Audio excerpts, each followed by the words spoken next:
الحمد للہ رب العالمین والصلاة والسلام علی سید الانبیاء والمرسلین۔ میرے پیارے مسلمان بھائیوں، سوگ کی جو شرعی حیثیت ہے اور اس کی تعیین ہے، اس حوالے سے کچھ عرض کرنا تھا۔ سوگ کی تعیین بھی شریعت مطہرہ میں بیان ہوئی، اور سوگ کا جو طریقہ ہے وہ بھی بخاری شریف جلد اول کتاب الجنائز میں کئی احادیث پاک موجود ہیں، اسی طرح اور بھی کتب احادیث میں موجود ہیں۔ وہ حدیث پاک یہ ہے کہ کسی مسلمان کا انتقال ہوتا ہے تو اس کا سوگ جو ہے وہ 3 دن ہے، اور دوسرا کسی مسلمان عورت کے شوہر کا انتقال ہوتا ہے تو اس کا جو سوگ ہے وہ 4 مہینے اور 10 دن ہے۔ اب شریعت مطہرہ میں یہ 2 موقع ہیں سوگ کے، اور ان کی جو تعیین ہے وہ بھی شریعت مطہرہ میں بتا دی گئی۔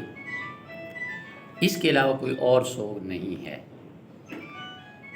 تو اب یہ ہے کہ بعض اوقات کسی ہمارے بزرگ کا انتقال ہو جاتا ہے، کسی بڑی ہستی کا انتقال ہو جاتا ہے، تو اب ہم اپنی طرف سے 10 دن 20 دن شروع کر دیں تو یہ طریقہ غلط ہوگا۔ اور دوسرا جو عوام کے ذہن میں ہوتا ہے کہ فلاں شخصیت کا جو انتقال ہوا، ان کی موت ہوئی، بڑی ایک دردناک تھی، تو اس اعتبار سے بہت سارے دن متعین کر لیے جاتے ہیں سوگ کے، حالانکہ ایسا نہیں ہے۔ جیسا کہ ماہ محرم الحرام میں امام حسین رضی اللہ تعالی عنہ کے حوالے سے بہت سارے دن جو ہے وہ سوگ کے لوگ جو ہے وہ کر رہے ہوتے ہیں سوگ ان کا۔ حالانکہ سوگ جو ہے وہ جس دن انتقال ہو کسی عورت کے شوہر کا، یا جو ہے وہ کسی مسلمان کا انتقال ہو، تو اس دن سے 3 دن یا 4 مہینے 10 دن ہے۔ اب اگر اگلا سال آئے گا تو اس دن سوگ منانا جائز نہیں ہوگا۔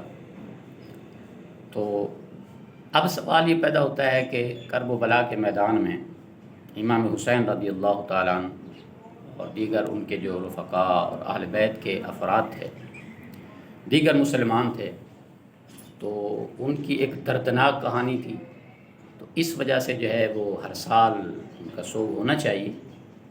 تو پھر عرض یہ ہوگا کہ حضرت امیر حمزہ جن کو سید الشہداء کہا جاتا ہے، اور حضور صلی اللہ علیہ وسلم کے وہ چچا ہیں، جنگ احد میں کتنی دردناک طریقے سے ان کی شہادت ہوئی، تو پھر ان کا بھی سوگ مہینہ 40 دن پھر ان کا بھی ہوگا۔ اسی طرح جو ہے وہ حضرت سمیہ رضی اللہ تعالیٰ عنہ جو اسلام کی پہلی شہیدہ ہیں، تو ان کی بھی بڑی دردناک طریقے سے شہادت ہوئی، پھر ان کا بھی ہوگا۔ اسی طرح اور بھی بہت سارے ہوں گے۔ تو لہٰذا یہ ہے کہ جو ہمیں حدیث مطہرہ میں اللہ کے محبوب صلی اللہ علیہ وسلم نے بتا دیا، تو ہمیں اس طریقے پر عمل کرنا ہوگا کہ سوگ کے صرف 3 دن یا 4 مہینے 10 دن، بس یہی 2 ہیں، اور وہ بھی اس وقت جس وقت ان کا انتقال ہو، غم تازہ ہوتا ہے۔ اور دوسری بات کہ سوگ ہے کیا؟ سوگ یہ ہے کہ زینت والی جو اشیاء ہیں ان کو ترک کر دیا جائے، یہ سوگ ہے۔ یعنی خوشبو وغیرہ، سرما، یا اس طرح کی جو بھی زینت والی اشیاء ہیں۔ باقی جو خرافات ہیں ان سے بھی ہمیں بچنا ضروری ہے مسلمانوں کو۔ اللہ تعالی ہم سب کو ہدایت دے۔